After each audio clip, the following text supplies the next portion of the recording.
Vous êtes sur Nile TV International, mesdames et messieurs, bonjour et bienvenue à cette nouvelle émission de Midi au Caire, un programme qui vous présente tout ce qui s'est passé sur la scène égyptienne ces dernières 24 heures. On va commencer donc par les activités présidentielles. Le président Abdel Fattah el-Sisi a inauguré la station du traitement des eaux usées de Bahr al-Baqar.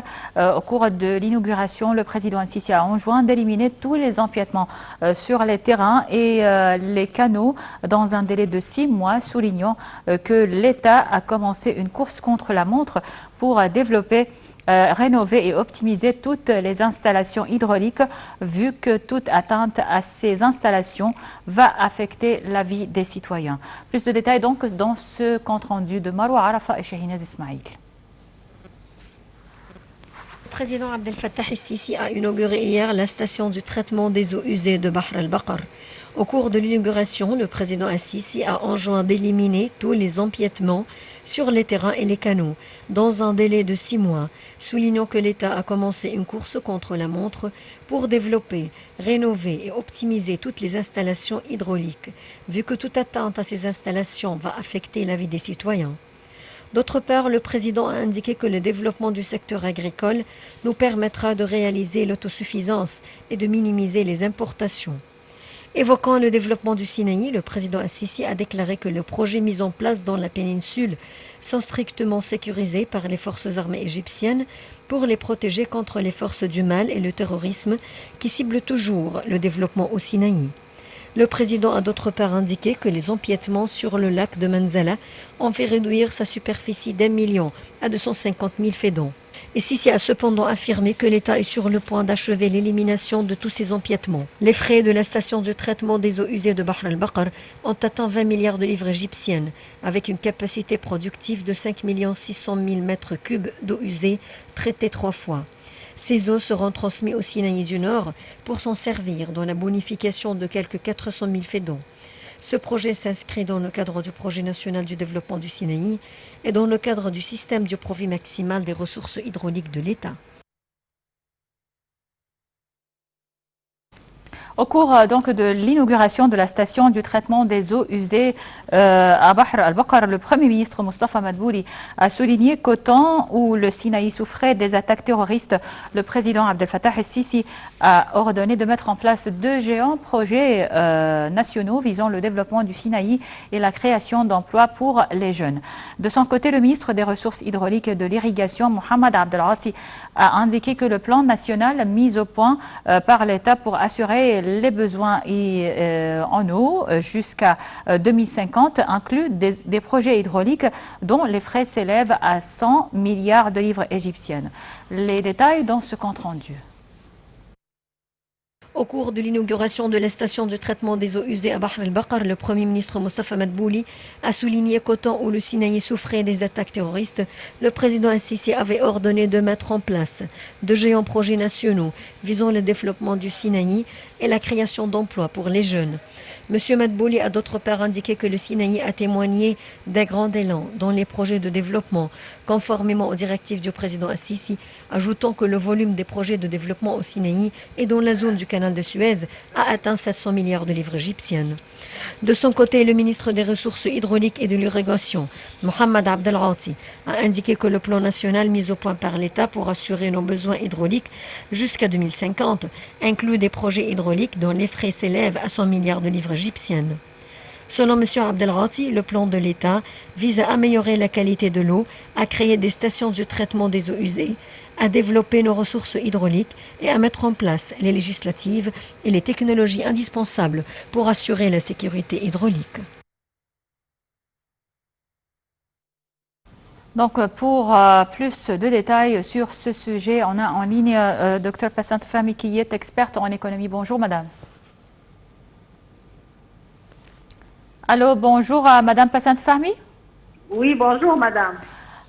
Bon, alors hier, donc le président Abdel Fattah el-Sisi a inauguré un très grand projet, c'est la station de traitement des eaux usées à Bahr al-Bakr, qui est donc, comme on dit, la plus grande dans le monde. Donc l'État accorde une attention très particulière donc à ces projets hydrauliques, à la qualité de l'eau, un dossier donc qui était marginalisé ces dernières années, mais sachant donc que ces projets concernant l'eau, concernant les projets hydrauliques sont des projets très coûteux, mais très importants en même temps.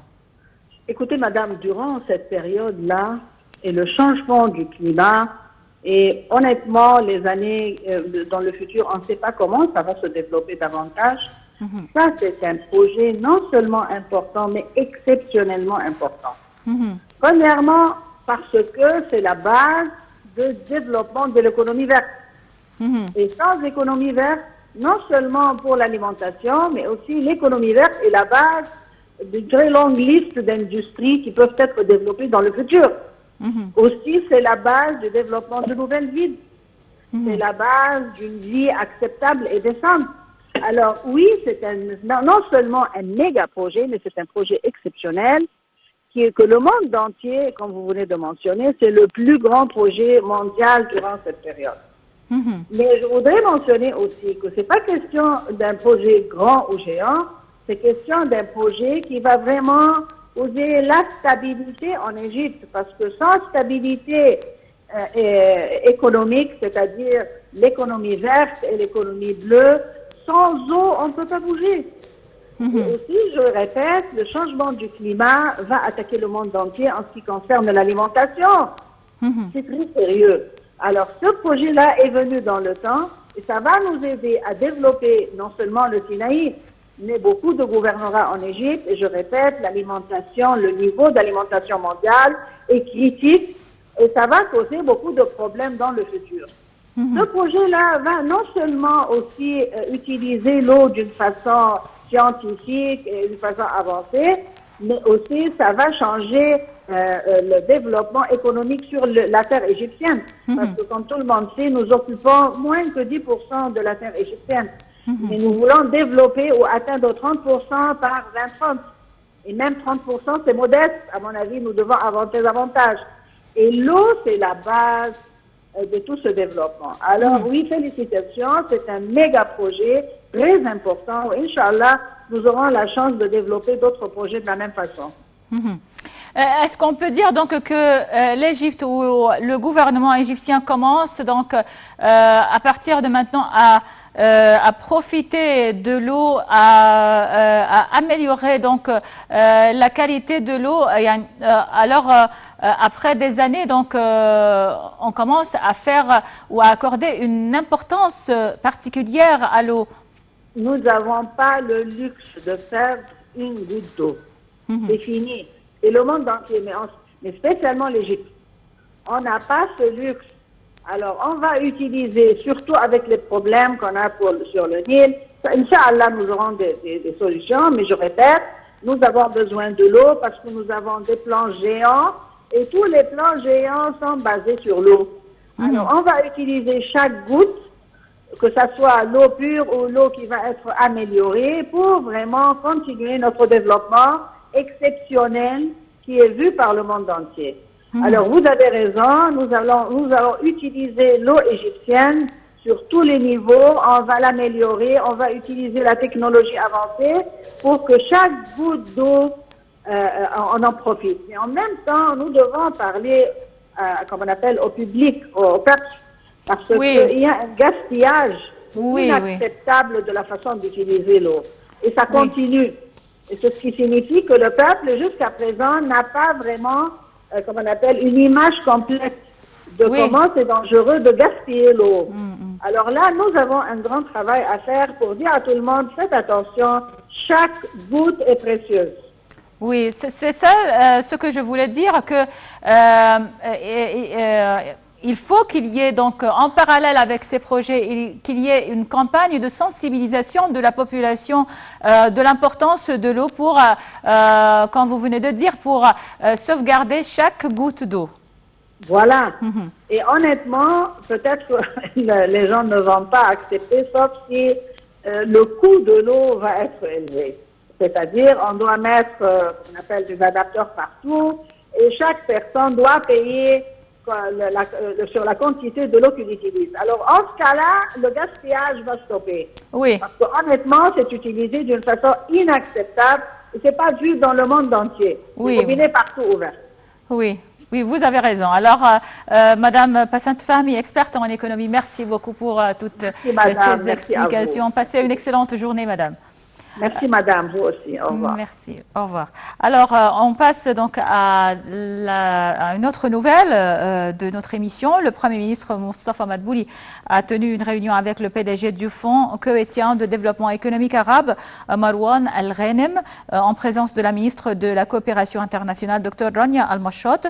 Lors de la rencontre, Madbouli a présenté ses remerciements aux responsables du Fonds koweïtien pour leur soutien au développement en Égypte, notamment dans le programme de développement au Sinaï. Moustapha Madbouli a d'autre part fait l'éloge des relations historiques reliant l'Égypte et le Koweït, affirmant que l'Égypte aspire à une coopération avec le Fonds en tant que partenaire de développement. Pour sa part, Monsieur Al-Ghanem a affirmé l'attachement du Fonds à prendre part dans de nouveaux projets de développement lors de la prochaine phase. Entre-temps, la ministre de la Coopération internationale a exposé les projets proposés pour être soumis au partenariat avec le Fonds koweïtien.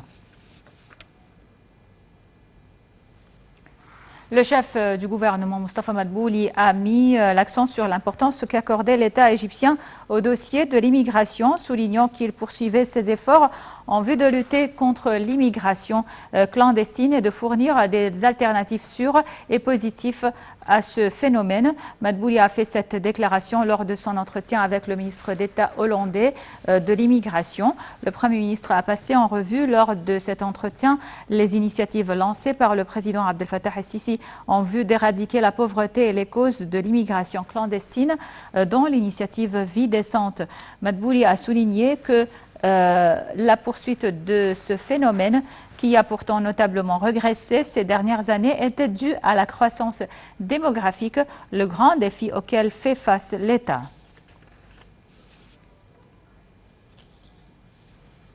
Le Premier ministre a d'autre part affirmé que l'État égyptien se souciait de renforcer les liens économiques et commerciaux avec divers pays au niveau régional et mondial et que l'Égypte restera un pôle commercial, logistique et culturel reliant l'Est à l'Ouest.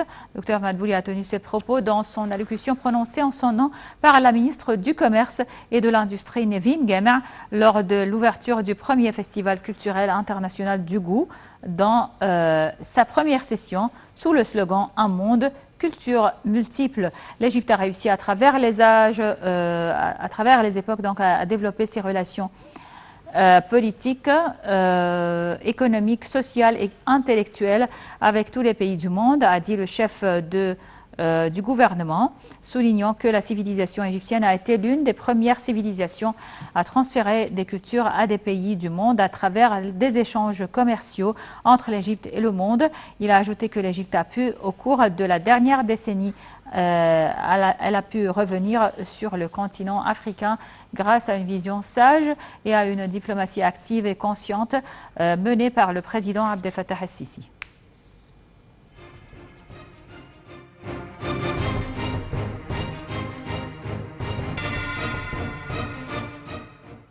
Les relations égypto-françaises sont stratégiques et profondes dans le concept de la pleine solidarité non conditionnée dans le cadre des intérêts communs, a dit le ministre des Affaires étrangères Sameh Choukri lors d'une interview par téléphone à la chaîne On-E. Il y a un soutien français non conditionné sans aucune réserve à la position égyptienne dans le dossier du barrage de la Renaissance, avec la nécessité de trouver une issue au sein du Conseil de sécurité qui souligne l'importance de poursuivre les négociations de bonne intention selon les mécanismes africains, a ajouté Sameh Choukri.